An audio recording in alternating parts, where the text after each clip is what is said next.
I thought my ex left me because he stopped loving me. But then I found a message he sent the night he almost died. And the truth was nothing like the story I'd been telling myself. I used to believe that when something ends, you feel it instantly, like a door slamming shut somewhere inside you, leaving only echoes behind. When my relationship ended, I thought that was exactly what happened. A clean break. No screaming, no dramatic exit, no shattered glass on the floor. Just a quiet, tired sentence from me, "This isn't working anymore," and an even quieter nod from him. And then we both walked away as if we hadn't spent years learning the rhythm of each other's footsteps. I told myself it was over. I tried to move the way people expect you to move after a breakup, forward, purposefully, bravely, pretending it doesn't hurt even when every breath scrapes something raw inside your chest. I moved apartments, changed routines, reorganized my life in a way that felt almost ceremonial, like I was performing a ritual of letting go. Everyone said they were proud of how strong I was, how well I was handling everything, and I smiled because that was easier than telling them the truth. The truth was that nothing felt finished. Not really. There was a part of me, somewhere deep and stubborn, that kept clinging to the silence he left behind. Not the relationship, that was gone, but the unanswered questions, the tiny emotional fractures we never acknowledged, the things left unsaid because we were both too tired, too afraid, or too hurt to say them out loud. I went to sleep every night telling myself it didn't matter anymore, but somehow I always woke up with the same dull ache, the feeling of something unresolved lodged under my ribs. I avoided thinking about him as much as I could. I didn't check his social media, didn't ask about him, didn't reach out. I didn't want him to think I was desperate, or still attached, or waiting for him. I told myself I had dignity, that I had moved on. But every now and then, in the middle of work, or in a quiet moment in the shower, or while scrolling aimlessly through my phone at 2 a.m., a memory would surface so clearly it felt like no time had passed at all. His laugh. His handwriting. The way he used to say my name on mornings when he didn't want to get out of bed. I hated that those memories still had power over me. For months, I lived like that. Functioning on the outside, frayed on the inside. Until one night, when I was searching through my old phone for a picture I swore I had taken years ago. That phone had been dead for months, shoved into a drawer like a relic from another version of my life, but I charged it, mostly out of curiosity. I didn't expect it to hold anything significant. I certainly didn't expect it to change anything. But when it turned on, the screen lit up with a flood of old notifications, old apps, old conversations. It felt like opening a time capsule I wasn't ready for. I scrolled through the photos first, then through my old notes and reminders, and eventually, for reasons I still can't explain, I opened our message thread. Maybe I wanted nostalgia. Maybe I wanted closure. Maybe I wanted to prove to myself that it didn't hurt anymore.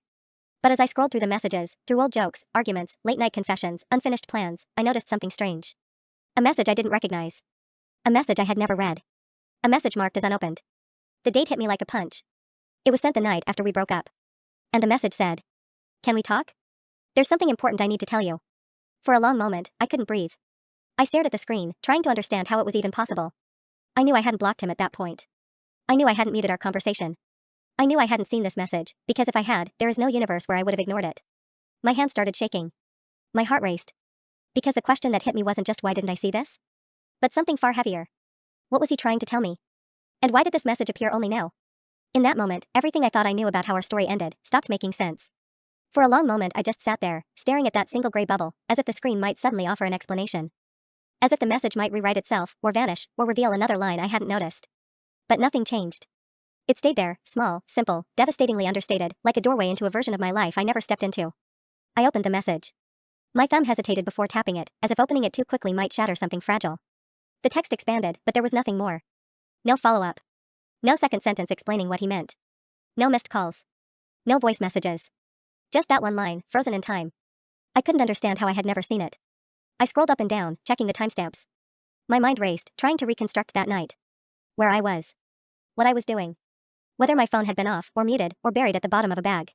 But the truth was, that night was a blur, and not because I didn't care, but because breaking up with someone, even when you know it's the right thing, leaves you in this strange, numb haze where hours disappear without explanation. Still, the thought that I had missed this, that maybe everything could have been different, wrapped around my chest like a tightening rope. I told myself it probably wasn't important. That maybe he only wanted to argue more, or ask for closure, or spiral into one of those late-night emotional confessions he was famous for. But deep down I knew it wasn't that. He wasn't the type to chase or beg or reach out after a break unless something truly mattered. And that realization scared me more than anything. I put the phone down for a moment and rubbed my eyes, hoping the message would make more sense when I looked again. It didn't. So I did the one thing I promised myself I wouldn't do. I went to his social media pages. He hadn't been active for months. Nothing new. Nothing updated. Everything looked frozen, just like the message. I checked comments, tags, anything that might hint at where he was now or what had happened. But there was nothing, just old photos, old memories, old pieces of a life that I used to orbit. My heart dropped into my stomach. If he had tried to tell me something important and I ignored it, not knowingly, but ignored it still, what did that say about me? About us? Did he think I didn't care? Did he think I was heartless? Did he think the breakup was easier for me than it actually was? The questions came like waves, each heavier than the last. I picked up the old phone again and checked the notifications. There were none from him. Not after that message. Not ever again. It was like he had reached out one last time and then stopped. Completely. And that terrified me more than anything. I scrolled further down the conversation, desperate for another clue, another text, something that could anchor me to a reality I understood. But the thread just faded into silence after that one message, like someone had closed a book mid-sentence and never opened it again. I tried to breathe through the sudden rush of panic climbing up my spine. Maybe, I reasoned, it was just a glitch, messages get delayed sometimes. Maybe it really wasn't my fault. Maybe he had changed his mind before I even could have replied. Maybe it didn't matter as much as I feared. But then I tapped the message info section. And my entire body went cold.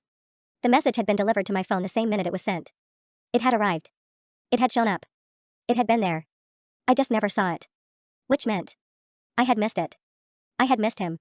His last attempt to reach me. His final words, whatever they were meant to be. My throat tightened.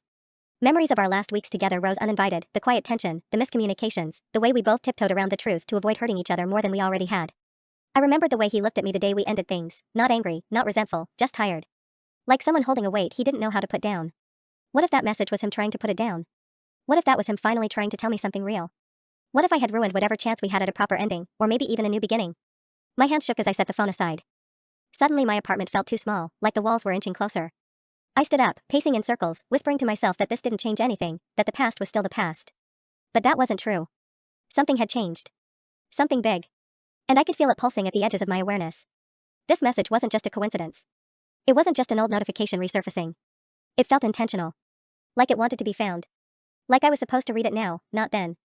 And the part that scared me the most was the certainty forming in my chest. If he sent this, then he never told me the whole truth. And now I needed to know what it was. I didn't sleep that night.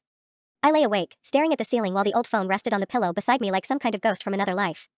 Every time I closed my eyes, I saw that message again, the exact words, the exact timestamp, the quiet urgency tucked between the lines. It felt like a reminder. Or a warning. Or maybe just a wound I had convinced myself was scar tissue until someone pressed on it hard enough to prove it was still raw. By morning, I had replayed every moment of our breakup in my mind so many times that my head ached. I kept thinking about the things we didn't say. The conversations we avoided. The way he hesitated whenever I asked about his family. The way he always changed the subject when I talked about the future. At the time, I assumed he just wasn't ready. Or willing. Or interested. But now, with that message burning a hole in my thoughts, I wondered if maybe he hadn't told me those things because he couldn't. I opened the message thread again, hoping that seeing it in daylight would make it feel less heavy. It didn't. If anything, daylight made it worse. The words looked sharper, clearer, like they weren't just meant to be read but absorbed. I stared at the message for a long time before whispering into the empty room. What were you trying to say? I didn't expect an answer, obviously. But the question hung there, heavy and humiliating. Around noon, I did something I promised myself I would never do.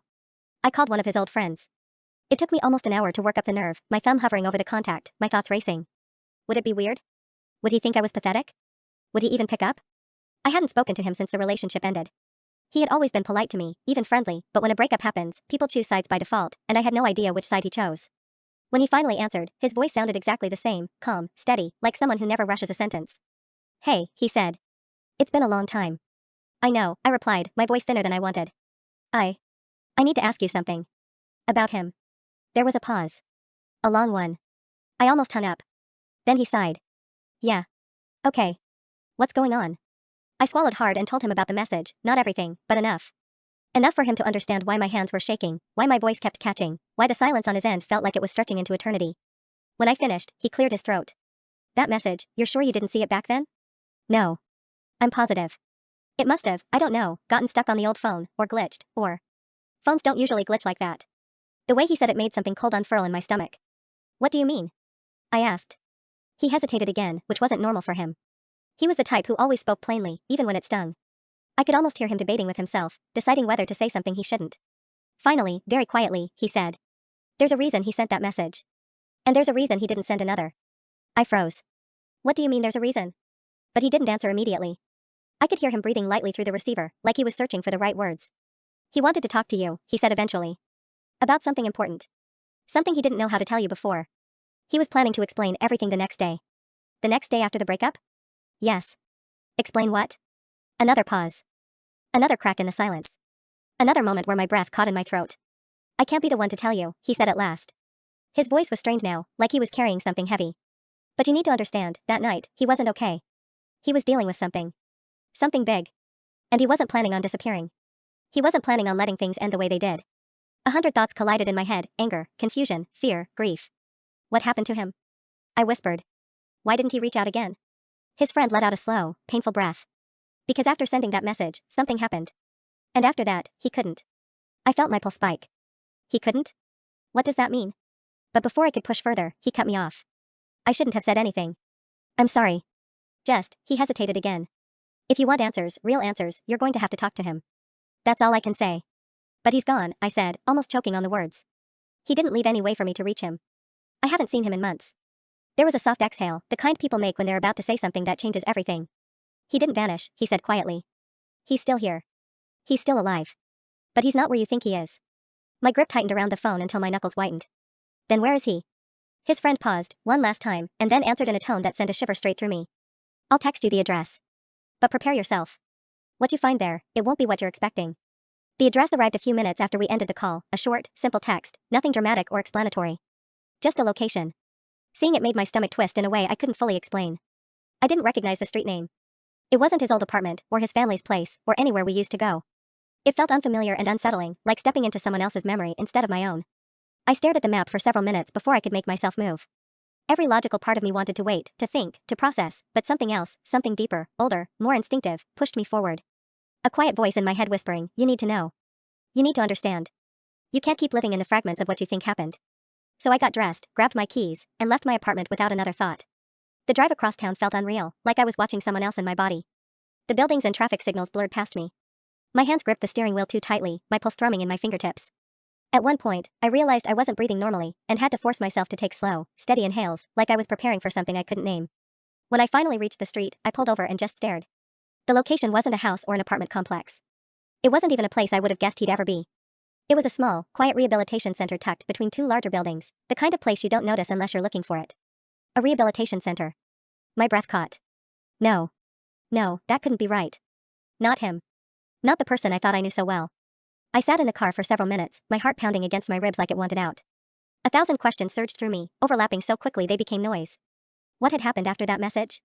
Why hadn't anyone told me? Why hadn't he told me? Why had he even been here? But beneath all the questions, one emotion rose above the rest. Guilt. Heavy. Suffocating. Crushing.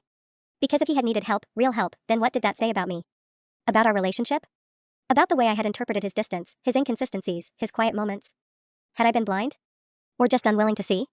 Eventually, I forced myself to get out of the car. My legs felt shaky, unsteady, like they didn't quite belong to me. I approached the entrance slowly, each step heavier than the last. The glass door slid open automatically, revealing a bright, sterile lobby that smelled faintly of disinfectant and something citrusy, maybe cleaning wipes or cheap air freshener. A woman at the front desk looked up with a polite smile. Can I help you? I nodded, though my voice didn't work at first. After a moment, I managed. I'm here to see someone. I think. She tilted her head gently, as if sensing the confusion radiating off me. Do you know the person's name? I gave it to her. Saying it aloud felt strange, like speaking the name of someone from a dream. She typed it into the computer, her expression shifting from neutral to something softer. Yes, she said quietly. He's here. The confirmation hit me like a physical blow. She glanced at me again, her face kind. He's been here for several months. Would you like me to let him know you're here? I opened my mouth, but the words tangled inside me. Several months. Months. He had been here while I was convincing myself he'd moved on, forgotten me, erased me from his life. He had been here when I thought he simply didn't care. He had been here while I blamed him for everything, while I replayed the breakup in my head with anger more than sadness. I swallowed hard and nodded. Yes. Please. She made a call, a short, quiet one, and then turned back to me. He'll be out in a few moments. You can wait over there. I sat in one of the chairs near the wall, my hands clasped tightly in my lap. I could feel my pulse hammering in my throat. The center was quiet, too quiet. People passed by occasionally, some looking fragile, some exhausted, some simply lost. None of them paid much attention to me, but their faces carried stories I wasn't meant to hear. Minutes passed. Maybe 5. Maybe 10. Time felt warped. And then I heard footsteps. Slow. Hesitant. Not the confident strides I remembered. Not the familiar rhythm I used to recognize instantly. When I looked up, I didn't see the version of him I had carried around in my mind for months, the version shaped by anger and assumptions and half-memories. I saw someone thinner. Someone tired. Someone who looked like he had been carrying something far heavier than anything I had ever asked about. He stopped a few feet away from me. For a moment, neither of us spoke. Then, in a voice that was both familiar and completely different, he said, I didn't think you'd ever see that message. For a moment, all I could do was stare at him. His voice, quiet and rough around the edges, felt like a thread pulling me back into a world I thought I had already left behind. It wasn't just the words, it was the way he said them. As if he had rehearsed that sentence 100 times. As if he had expected me, somehow, someday, to stand exactly where I was. I swallowed hard. I didn't see it, I whispered. Not until yesterday. He nodded, as if that made sense to him in some way I couldn't grasp. I figured, he said. You would have answered. Even if we were done. You're not the kind of person who ignores someone who says they need to talk. The softness in his tone pierced something in me. Because he was right. I would have answered. No matter what state we were in. No matter how shattered I felt that night. I would have answered. I took a slow breath. Can we talk now? He gave a small, tired smile, but it didn't reach his eyes. Yeah. Yeah, we can. We walked to a quiet corner of the lobby, 2 chairs against a window that looked out onto a courtyard. There were trees there, bare branches twisting upward into a gray sky. I sat, and he sat across from me, his body angled slightly forward, his hands clasped tightly together, like he was bracing for something. Up close, I noticed the details I'd missed from a distance, the faint tremor in his fingers, the dark shadows under his eyes, the slight stiffness in his posture. He looked older, somehow. Not in a physical way, but in the way someone ages when life presses down too hard for too long. I'm sorry, he said suddenly, breaking the silence before I could speak. About everything. About how things ended. About how I disappeared. I shook my head. You didn't disappear. I just didn't know where you were. He let out a shaky breath, one that sounded like it had been stuck inside him for months. I didn't want you to know. Not yet. Know what?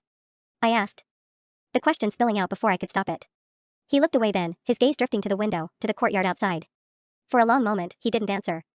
I could see the muscles in his jaw tighten, the way he clenched his fingers harder, like he was grounding himself. I relapsed, he finally said. The 2 words fell heavy between us, pulling the air from my lungs. I froze. Relapsed. It wasn't a word I had expected. Not even close. I opened my mouth, closed it, then opened it again, my thoughts scattering like broken glass. I didn't know you were struggling, I whispered. You weren't supposed to. His voice cracked on the last word. I hid it. From everyone. But mostly from you. Why me? Because I loved you, he said, his eyes finally meeting mine. And I didn't want you to see that version of me. The one who couldn't keep it together. The one who messed up. The one who didn't deserve you. My heart lurched painfully in my chest. Loved. Past tense. But still powerful enough to sting. I would have helped you, I said. You know that, right? He shook his head gently. That was the problem. You always wanted to help. And I didn't want to be helped. I wanted to be okay on my own. I wanted to be someone who could stand next to you without dragging you down. A painful silence settled between us. And the message? I asked softly. What was it supposed to be? He looked down, rubbing his thumb along the edge of his palm like a nervous habit. I was going to tell you everything. About the relapse. About the reasons I'd been distant. About why I pulled away instead of talking to you. I was finally ready to be honest. He exhaled shakily. I wanted to apologize. Really apologize. Not the surface level stuff. The real things. The things I should have said months earlier. He paused, swallowing hard. And I wanted to ask if we could talk, really talk, one last time. My throat tightened. And then what happened? He closed his eyes. I overdosed that night. The world around me tilted. For a moment, I couldn't move, couldn't breathe, couldn't think. He kept going, voice trembling. My roommate found me. Called an ambulance. I woke up in a hospital bed with tubes in my arms and monitors beeping like alarms. I should have died, I know that. I think part of me expected to. But I didn't. He looked up at me, his eyes filled with something raw and unfiltered. And when I woke up, the first thing I thought was that you never answered. So I assumed you didn't want to hear from me anymore. My nails dug into my palms. I never got the message. I know that now, he said softly. But back then, lying in that hospital bed, it felt like everything between us had ended by my own hands. Like I had finally proven myself right, that I didn't deserve you. I felt tears burn behind my eyes, but I blinked them back. Not now. Not yet. So you checked into this place? He nodded. I needed help. Real help. So I came here. And I've been here ever since. I exhaled shakily. Why didn't you reach out after? Why did it take all of this? He hesitated, his voice dropping to almost a whisper. Because I thought my story didn't belong in your life anymore. And I didn't want you to see the mess I'd made. For a long moment, neither of us spoke. The air between us felt thick, pulsing with everything he had just confessed, the relapse, the overdose, the months of silence misunderstood on both sides. It was too much and not enough all at once, a tangle of truths I wasn't prepared to confront but couldn't ignore anymore. I pressed my fingers to my temples, trying to steady my breathing. I don't understand, I said quietly. You thought your story didn't belong in my life, but you sent that message. You reached out. You wanted to talk. He nodded slowly. I did. I panicked. I felt everything slipping away, us, myself, and I thought maybe, just maybe, if I told you the truth, things wouldn't end like they were about to. He paused, guilt flickering across his expression. But by the time I hit send, it was already too late. What do you mean? I wasn't sober when I sent it, he admitted, voice taut. I wasn't thinking clearly. I planned to talk to you the next day, when my head was clear, when I had the strength to explain everything. But then the overdose happened, and suddenly, everything changed. I stared at him, overwhelmed by a cocktail of emotions, anger, disbelief, grief, compassion, confusion. I wanted to shout. I wanted to hug him. I wanted to run out of that building and never look back. But instead, I asked the only question that mattered in that moment. Why didn't you tell me any of this before? Why didn't you trust me? He flinched, as if the question physically hurt. Because I didn't trust myself. His eyes glistened, not with tears, but with shame. Painful, choking shame. I knew what I was doing, he whispered. I knew how deep I was slipping. And I couldn't stand the idea of you watching it happen.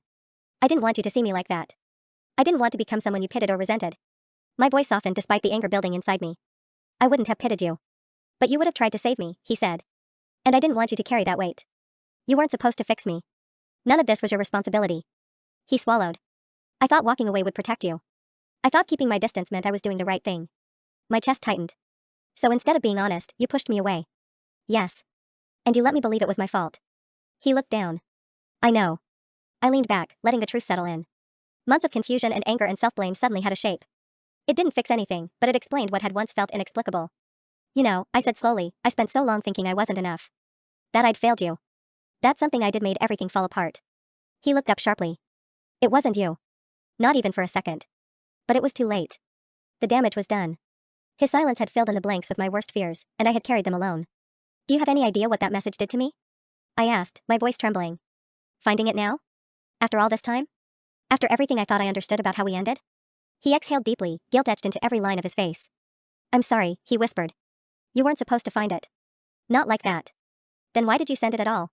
He hesitated. Then he said something that made the room tilt. Because part of me hoped you would come after me. The word struck me like a blow to the chest. I stared at him, stunned. You wanted me to chase you? No, he said quickly, shaking his head. Not chase. Just care. He rubbed the back of his neck, the gesture small and vulnerable. I was drowning. And I convinced myself that if you reached out, even once, maybe I wasn't completely lost. Maybe I still mattered. I pressed my lips together, fighting back a surge of frustration. You put that on me. Without telling me anything. Without giving me a chance to understand. I know, he said, voice cracking. I know I did. The silence that followed was suffocating. He looked out the window again, watching the branches sway gently in the breeze. His shoulders slumped, and for the first time since I arrived, he looked truly defeated. I'm trying, he said quietly. I really am. I'm trying to get better. I'm trying to fix what I can. But the truth is, I don't know if I can fix what happened between us. His honesty cut deeper than any lie ever could. I let his words settle before responding. Maybe that's not what we're here to fix. He blinked, confused. Then what are we here for? I swallowed. For the truth, I said. The real truth. All of it. Because I can't keep carrying a story that isn't complete. I need to know what happened. I need to know everything. He looked at me, really looked at me, for the first time since we sat down. His eyes softened, something fragile flickering behind them. Then I'll tell you, he said. But you might not like what you hear. For a moment, the world felt unnervingly still, like everything in the room had paused, waiting for the moment to rupture. His eyes held mine, and I could tell he wasn't trying to be dramatic or cryptic. He wasn't hiding behind excuses anymore. Whatever he was about to say, it mattered. It mattered enough that saying it terrified him. Then tell me, I whispered. All of it. He exhaled shakily, leaning back in his chair as if preparing to lift something heavy. Before I say anything, I need you to know I never stopped caring about you. Not once. Even when I was pushing you away. Even when I made you think I didn't. His voice wavered. Everything I did was messed up. But it wasn't because I didn't love you. It was because I didn't know how to love you while I was breaking. My throat tightened, but I said nothing. I let him continue. The truth starts long before we broke up, he said. Long before the relapse. Long before the message. It starts with something I've been hiding since the beginning, something I was ashamed of. Something I didn't want anyone, especially you, to know. He rubbed his hands together, the friction loud in the quiet lobby. I didn't leave because I stopped loving you, he said softly. I left because I got a diagnosis. And I handled it the worst possible way. A diagnosis. The word sliced through the air. What kind of diagnosis?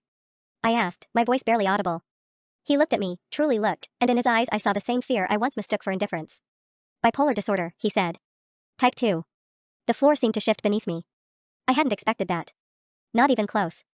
I found out almost a year before we broke up, he continued. I didn't know how to tell you. I didn't know how to tell anyone. I pretended I was fine. But I wasn't. I was spiraling, and instead of getting help, I tried to handle it myself. Badly. I drank more. I slept less. I went through cycles, highs where I felt invincible, lows where I couldn't imagine a future. And through all of it, you kept trying to love me. He swallowed, eyes burning with shame. I didn't want you to see the parts of me I couldn't control. I felt a sting behind my eyes, a sting I fought against. I never asked you to be perfect. I know, he whispered. But I wanted to be perfect for you. And when I realized I couldn't be, everything cracked. He ran a hand through his hair. The night we broke up? I wasn't distant because I stopped caring. I was distant because I'd hit a depressive crash so deep I couldn't feel anything. Not love. Not anger. Not even grief. It was like being underwater and hearing everything from the outside. He exhaled. And the message, that was me trying to crawl back to the surface. My heart pounded, loud and unsteady. You could have told me, I said. You could have told me any of this. I tried, he said, voice trembling. Every time you asked what was wrong, every time you said you felt me slipping away, every time you looked at me with that worried expression, he stopped, breath catching. I wanted to tell you. But I was scared you'd look at me differently. Like I was broken. Like I was something you had to manage. I wouldn't have, I said, though my voice betrayed the uncertainty I didn't want to admit. He heard it. Of course he did. That's what I was afraid of, he said softly. Not that you would leave. But that you would stay out of obligation. Out of pity. Out of fear that I couldn't be alone. I leaned forward. Then what happened after you sent the message? His jaw tightened. He didn't answer immediately. Instead, he looked away, out the window, where branches swayed in a wind I couldn't hear. His eyes grew distant, unfocused, like he was reliving something he didn't want to revisit. I crashed, he said finally. Hard. I'd been self-medicating for months. Drinking more than I ever admitted. Mixing the wrong things. Pushing myself through days I had no business trying to function in. That night, I hit a breaking point. He took a long breath. When I sent the message, I wasn't sober. But I wasn't drunk either. I was somewhere in the middle, scared, desperate, ashamed. I wanted to tell you everything, but I didn't want to ruin your night. So I told myself I'd sleep it off and talk to you in the morning. His voice shook. But I didn't make it to morning. A chill crawled up my spine. You overdosed. He nodded. The truth is, I don't remember much. I remember sending the message. I remember sitting on the floor. I remember feeling like I was disappearing, like my body was a room I couldn't stay inside anymore. He swallowed, eyes glistening. When I woke up in the hospital, I honestly believed I wasn't supposed to wake up at all. My breath hitched. And when I saw you hadn't answered the message, he continued, I thought that was my sign. That I had ruined everything beyond repair. That you were better off without me. A long silence followed. I stared at him, heart heavy and aching, but also furious, not at him, exactly, but at everything. All this time, I whispered, I hated you for your silence. And all this time, you were fighting for your life. He nodded, voice barely a breath. And I didn't want you to see me lose. For a long moment, I couldn't speak. His confession hung between us like a thread pulled too tight, ready to snap, but somehow still holding. The weight of everything he had revealed pressed down on me until I felt hollow and unbearably full at the same time. Bipolar disorder. Relapse. Overdose. The silent belief that my lack of response meant he was unworthy of being saved. Each truth reshaped the story I had been carrying for months, turning it into something completely different from the version that had lived inside my head. When I finally found my voice, it didn't sound like mine. You should have told me, I said quietly. Not because I could have saved you. Not because it was my responsibility. But because it was the truth. And I deserved to know the truth. He nodded, head bowed. You're right. I expected that acknowledgement to give me some sort of satisfaction. Closure, maybe. But it didn't. Instead, all I felt was exhaustion, deep, bone-heavy exhaustion that came from months of misunderstanding a story that was never mine alone. I spent so long thinking you didn't care, I continued. That you were cold, or done, or bored, or, my voice cracked, and I paused, steadying myself. But the truth is, you were drowning, and I didn't even know. His eyes lifted to mine, and for the first time since I'd arrived, there was something fierce and vulnerable in them, something that reminded me of the person I once loved. You weren't supposed to know, he whispered. That was the whole point. I didn't want you to carry my darkness. I thought hiding it would spare you. But it didn't, I said. It just replaced one kind of pain with another. He exhaled slowly, letting the words sink in. I could see him processing, his shoulders tightening and releasing, his fingers curling into his palms. The truth was hitting him too, maybe for the first time. What I'm trying to say, I continued, is that you didn't protect me. You isolated yourself. You cut me out. And then I spent months blaming myself for something I never even had the chance to understand. His eyes shimmered, and he blinked hard. I know. I know I hurt you. I know I made choices you didn't deserve. And I'm sorry. Not the kind of sorry that tries to fix everything, I know it can't. But the kind that finally tells the truth. I looked at him, really looked, and realized something I hadn't been able to see before. He wasn't asking me to forgive him. He wasn't asking for another chance. He wasn't asking for us. He was just telling me the truth, maybe for the first time in his life. And something in me softened. You're getting help now, I said. That matters. More than anything else. He nodded slowly. It does. And I wish I had done it sooner. Silence settled over us again, but this time it wasn't suffocating. It was quieter. Softer. The kind of silence that held space instead of swallowing it. I wanted to be someone better for you, he said after a moment. And when I realized I couldn't be, I broke. Not because of you, but because I didn't know how to carry the weight of myself. I took a deep breath. You don't have to be better for me. You have to be better for you. That's what I'm realizing now. That's probably what I never understood when we were together. He gave a small, shaky laugh, the first hint of lightness since the conversation began. You always understood more than you think. Not this, I said softly. This? I didn't understand at all. He leaned back in his chair, his posture loosening as if my words untied something knotted inside him. I didn't think you'd come, he admitted. When my friend said he called you earlier, I almost told him not to. I didn't want you to see me like this. And yet here we are. Yeah, he whispered. Here we are. For the first time, I allowed myself to really take in the moment, not as two people clinging to the remnants of a relationship, but as two human beings sitting in the aftermath of something painful, trying to make sense of everything they couldn't say when it mattered. I'm glad you're still here, I said. I'm glad you made it through that night.